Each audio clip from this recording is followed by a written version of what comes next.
Genesis. Namatay si Sara at bumili si Abraham ng libingan, 23 kabanata. Nabuhay si Sara ng 127 taon. Namatay siya sa Kiryat Arba, tinawag ding Hebron, sa lupain ng Kanaan. Ito'y labis na ikinalungkot ni Abraham. Sandaling iniwan ni Abraham ang bangkay at nakipag-usap sa mga Hiteo.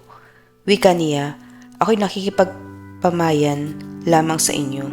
Kung maaari, pagbilhan ninyo ako ng dakong mapaglilibingan sa aking asawa. Sumagot ang mga Hiteo, ikaw ang dakilang prinsipe at kinikilala naming pinuno. Pumili ka na ng lugar na gusto mo para paglibingan ng iyong asawa. Tumindig si Abraham at yumukod sa harapan ng mga tao. Sinabi niya, kung talagang hindi kayo tututol na dito ko ilibing ang aking asawa, tulungan ninyo ako makiusap kay Ephron na anak ni Zophar. Nais kong bilhin sa inyong harapan ang yungib sa tabi ng kanyang lupain sa Makpela upang gawing libingan. Babayaran ko siya ng hustong halaga. Nagkataong si Ephron ay kasama ng nagkakatipong mga Hiteo sa may pintuan ng lungsod. Kaya't sinabi niya kay Abraham na naririnig ng lahat, hindi lamang ang yungib kundi ang lupang kinalalagyan nito ay ibinibigay ko na rin sa iyo upang paglibingan ng inyong asawa. Saksi ko ang lahat ng naririto. Yumukod uli si Abraham sa harapan ng mga naroroon at sinabi niya kay Ephron na naririnig ng lahat, mabuti kung gayon sabihin mo kung magkano at babayaran ko. At sumagot si Ephron kay Abraham, Ginoo, 400 pirasong pilak ang halaga ng lupa. Huwag na nating pag-usapan, basta't paglibingan na ninyo. Nagkasundo sila at sa harapan ng mga tao'y tumimbang si Abraham ng halagang 400 pirasong pilak ayon sa halaga ng salping umiiral noon sa pamilihan. Kaya't ang parang na iyon ni Ephron sa Makpela, katapat ng silangan ng Mamre, pati na ang yungib at kahuyan sa paligid nito ay naging pag-aari ni Abraham. Sinaksihan ito ng mga Hiteyong dumalo sa pagpupulong na iyon at inilibing nga ni Abraham si Sara sa yungib na iyon ng Makpela sa lupain ng Kanaan. Ito'y tinatawag ngayong Hebron. Ang lupang ang iyon at ang yungib ay nabili ni Abraham sa mga Hiteyo at ginawa niyang libingan.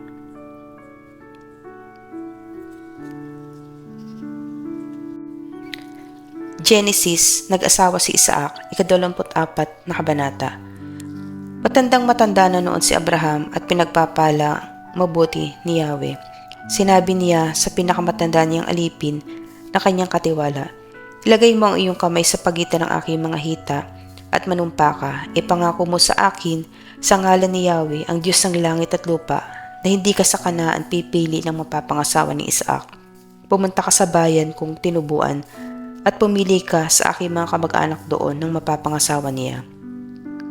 Kung ayaw pong sumama ng mapipili ko, maari po bang si Isaac na ang pumunta roon? Tanong ng alipin. Aba hindi, huwag mong papupuntahin doon si Isaac, tugon ni Abraham. Nilisan ko ang tahanan ng aking ama at iniwan ang lupain ng aking mga kamag-anak sapagkat dito ako pinapunta ni Yahweh, ang Diyos ng kalangitan.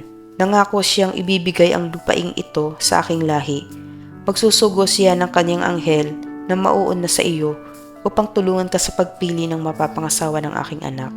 Ngayon, kung ayaw sumama ng mapipili mo, wala ka ng pananagutan sa akin. Ngunit huwag mong papupuntahin doon ang anak ko. Kaya't inilagay ng alipin ang kanyang kamay sa pagitan ng hita ng amo niyang si Abraham at anong pang susundin ito. Naghanda ng 10 kamelyo ang alipin. Matapos nilang kargahan ng maraming panregalo, naglakbay siya patungong Mesopotamia sa lungsod na tinitirahan ni Nakor. Pagsapit sa labas ng lungsod, huminto siya at pinaluhod sa tabi ng balong naroon ang mga kamelyo. Sa gayong oras, tuwing magdarapit hapon, dumarating ang mga babae para umigib. Siya'y nanalangin ng ganito, Yahweh Diyos ni Abraham, pagpalain po ninyo ang aking lakad. Tuparin po ninyo ang inyong pangako sa aking amo. Tatayo po ako rito sa tabi ng balon at hihintay na pagdating ng mga babae buhat sa lungsod para umigib. Ako po'y makikiinom sa isa sa kanila. Kapag sinabi niyang uminom ka at painumin ko rin ang iyong mga kamelyo, iyon na sana ang babaeng inihanda ninyo para sa inyong aliping si Isaac.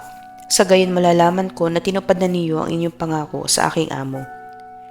Hindi pa natatapos ang kanyang panalangin dumating si Rebecca na anak ni Betuel at apo ni Milka na asawa ni Nacor na kapatid ni Abraham. Siya'y dalaga pa at napakaganda. Lumusong siya sa bukal, pinuno ang kanyang banga at umahon. Sumalubong agad ang alipin at sinabi, "Maari bang makiinom?" "Aba opo," sagot ng babae, at tinalalayan niya ang banga habang umiinom ang alipin. Nang ito'y makainom na, ay sinabi pa ng dalaga, "Painumin ko na rin ang inyong mga kamelyo." Isinali niya sa painuman ang laman ng banga at pabalik-balik siyang sumalok hanggang sa mapainom ang lahat ng kamelyo. Tahimik na nagmamasid ang alipin at iniisip kung iyon na ang tugon ni Yahweh sa kanyang dalangin.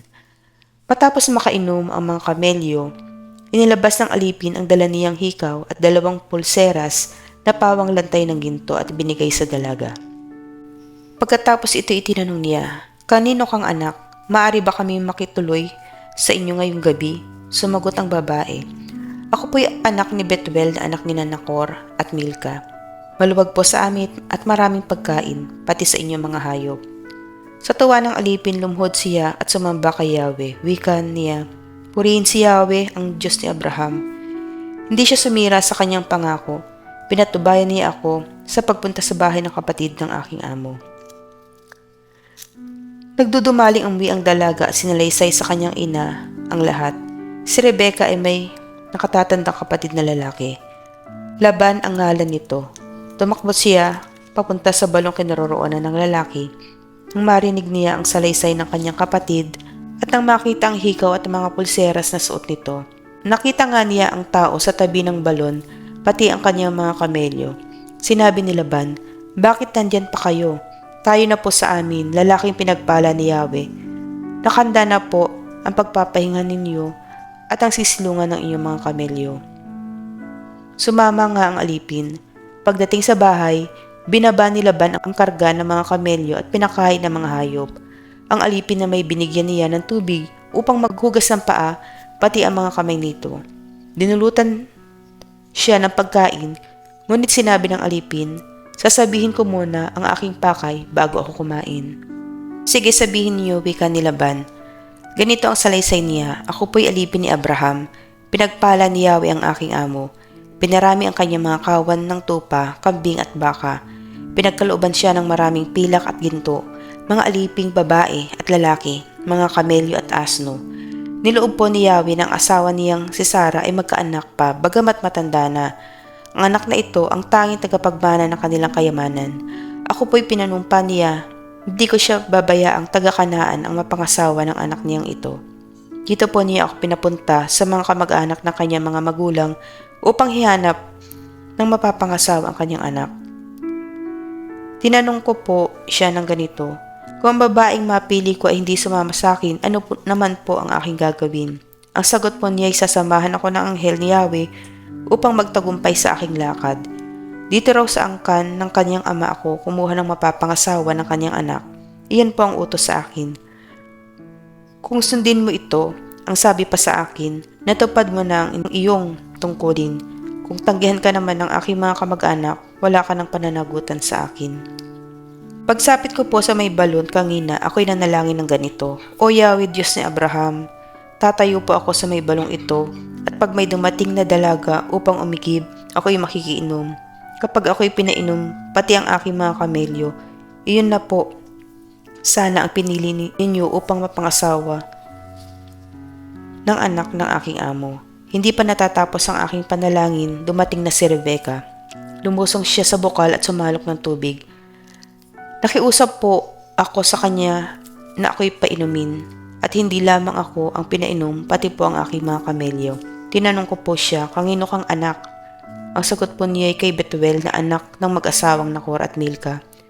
Kaya't kinabitan ko siya ng hikaw sa ilong at sinuotan ng mga pulseras. Pagkatapos ako'y nagpatira pa sa lupa at sumamba kay Yahweh sa Diyos ng amo kong si Abraham, pagkat pinatubayan niya ako at inhatid sa tahanang ito. At dito ko nga nasumpungan ang dalagang dapat pangasawa ng kanyang anak. Kaya hinihiling ko na sabihin ninyo sa akin kung sang-ayon kayo sa hangad ng aking amo. Kung hindi naman, sabihin din ninyo at nang malaman ko naman kung ano ang aking gagawin. Sumagot ang mag-amang Betuel at Laban, Yamang ang bagay na ito'y mula kay Yahweh, wala na kaming masasabing anuman. Isama mo si Rebecca pag uwi mo upang pangasawa ng anak ng iyong amo. Pagkarinig nito, ang alipin ni Abraham ay muling nagpatira pa at nagpuri kay Yahweh, at inilabas niya ang mga damit at mga hiyas na ginto at pilak para kay Rebecca. Binigyan din niya ng mamahaling regalo ang kapatid nitong si Laban at ang kanilang ina. Pagkatapos, ang alipin at ang mga kasama nito ay kumain na at uminom, at doon na nga nagpalipas ng gabi. Kinabukasan ay nagpaalam na siya, ngunit hiniling ng ina at ng kapatid ni Rebecca na magparaan muna ng 1 linggo o 10 araw bago umalis. Sinabi ng alipin, yamang pinagtagumpay ako ni Yahweh sa aking lakad, pahintulutan na po ninyo akong magbalik sa aking amo. Kung gayon, sabi nila, tawagin natin si Rebecca at itanong ang kanyang kapasyahan. Sasama ka na ba sa taong ito? Tanong nila. Opo, tugon niya. Si Rebecca at ang kanyang yaya ay pinahintulutan nilang sumama sa alipin ni Abraham at mga kasama nito matapos basbasan ng ganito. Ikaw nawa o Rebecca ay maging ina ng marami, mga lungsod ng kaaway, malupig ng iyong lahi. Nang handa na ang lahat, si Rebecca at ang mga utusan niyang babae ay sumakay sa kamelyo at umalis kasunod ng aliping kumuha sa kanya. Nang panahong iyon, si Isaac ay naninirahan sa lupain ng Negev. Minsan napadako siya sa ilang ng Lahai-Roi. Nang magtatakip silim, siya ay namasyal sa bukirin at nakita niyang may dumarating na mga kamelyo. Natanaw ni Rebecca si Isaac kaya't bumaba siya sa sinasakyang kamelyo. Lumapit sa aliping, kumaon sa kanya at nagtanong, sinong lalaki iyong papalapit sa atin? Siya po ang aking amo. Tugon nito, kumuha ng belo si Rebecca at nagtalokbong. Pagtatagpo nila'y isinalaysay ng alipin kay Isaac ang mga pangyayari. Kaya tinanggap ni Isaac si Rebecca bilang asawa at dinala sa kanyang tolda. Ang babae na pamahal sa kanya at naging kaaliwan niya sa pagkamatay ng kanyang ina. Ang mabuting balita ayon kay Mateo, ang paghatol sa kapwa, 7 kabanata. Huwag ninyong hatulan ang inyong kapwa upang hindi kayo hatulan ng Diyos, sapagkat hahatulan kayo ng Diyos ayon sa hatol na inihahatol ninyo sa iba. Ang panukat ninyo sa iba ay siya ring ipanunukat sa inyo. Bakit mo nakikita ang puwing sa mata ng iyong kapatid, ngunit hindi mo pinapansin ang puwing mong gatahilan sa iyong mata? Paano mong masasabi sa iyong kapatid, halika't aalisin ko ang puwing mo, gayong katahilan ang nasa mata mo? Mapagpaimbabaw, alisin mo muna ang puwing na gatahilan at sa gayoy makakikita kang mabuti at aalisin mo ang puwing ng iyong kapatid. Huwag ninyong ibibigay sa aso ang bagay na banal sapagkat kayo'y babalikan at lalapain nila pagkatapos. Huwag ninyong ihagi sa baboy ang inyong mga perlas sapagkat yuyurakan lamang nila ang mga iyon. Humingi, humanap, kumatok. Humingi kayo at kayo'y bibigyan, humanap kayo at kayo'y makasusumpong, kumatok kayo at ang pinto'y bubuksan para sa inyo, sapagkat tumatanggap ang bawat humihingi, nakasusumpong ang bawat humahanap, at binubuksan ang pinto ng bawat kumakatok. Bibigyan ba ninyo ng bato ang inyong anak kung humihingi ng tinapay? Bibigyan ba ninyo siya ng ahas kung humihingi ng isda? Kung kayo na masasama ay marunong magbigay ng mabubuting bagay sa inyong mga anak, gaano pa kaya ang inyong amang nasa langit? Bibigay niya ang mga mabubuting bagay sa mga humihingi sa kanya. Kaya gawin ninyo sa inyong kapwa ang ibig ninyong gawin nila sa inyo. Ito ang kahulugan ng kautusan ni Moises at turo ng mga propeta. Ang makipot na pintuan. Pumasok kayo sa makipot na pintuan sapagkat maluwang ang pintuan at malapat ang daang patungo sa kapahamakan. At ito ang dinaraanan ng marami. Ngunit makipot ang pintuan at makitid ang daang patungo sa buhay at kakaunti lang ang nakasusumpong niyon. Sa gawa makikilala. Mag-ingat kayo sa mga bulaang propeta. Nagsisilapi sila sa inyo na animoy tupa, ngunit ang totoo ay mababangis na asong gubat. Makikilala ninyo sila sa kanilang mga gawa. Napipitas ba ang ubas sa puno ng dawag o ang igos sa puno ng aroma? Nagbubunga ng mabuti ang bawat mabuting punong kahoy, subalit nagbubunga ng masama ang masamang punong kahoy. Hindi maaaring magbunga ng masama ang mabuting punong kahoy, ni ng mabuti ang masamang punong kahoy. Ang bawat puno na di nagbubunga ng mabuti ay pinuputol at tinatapon sa apoy. Kaya nga, makikilala ninyo sa kanilang mga gawa ang mga bulaang propeta. Kailan may hindi ko kayo nakilala? Hindi lahat ng tumatawag sa akin, Panginoon, Panginoon, ay ipapasok sa kaharian ng langit, kundi yun lamang sumusunod sa kalooban ng aking amang nasa langit. Pagdating ng huling araw, marami ang magsasabi sa akin, Panginoon, nangaral po kami at nagpalayas ng mga demonyo at gumawa ng mga kababalagan sa inyong pangalan. At sasabihin ko sa kanila, kailan may hindi ko kayo nakilala? Lumayo kayo sa akin, mga mapaggawa ng masama. Dalawang uri ng taong nagtayo ng bahay, kaya't ang bawat nakikinig at nagsasagawa ng mga salita kong ito ay matutulad sa isang taong matalino na nagtayo ng kanyang bahay sa ibabaw ng bato. Umulan ng malakas, bumaha at binayo ng malakas ng hangin ang bahay na iyon, ngunit hindi nagiba sapagkat nakatayo sa ibabaw ng bato. Ang bawat nakikinig sa aking mga salita at hindi nagsasagawa nito ay matutulad sa isang taong hangal na nagtayo ng kanyang bahay sa buhanginan. Umulan ng malakas, bumaha at binayo ng malakas na hangin ang bahay. Bumagsak ang bahay na iyon at lubusang nawasak. Ang kapangyarihan ni Jesus. Nang masabi na ni Jesus sa mga pananalitang ito, ang mga tao ay namangha sapagkat nagturo siya na parang isang may kapangyarihan at hindi tulad ng mga eskriba.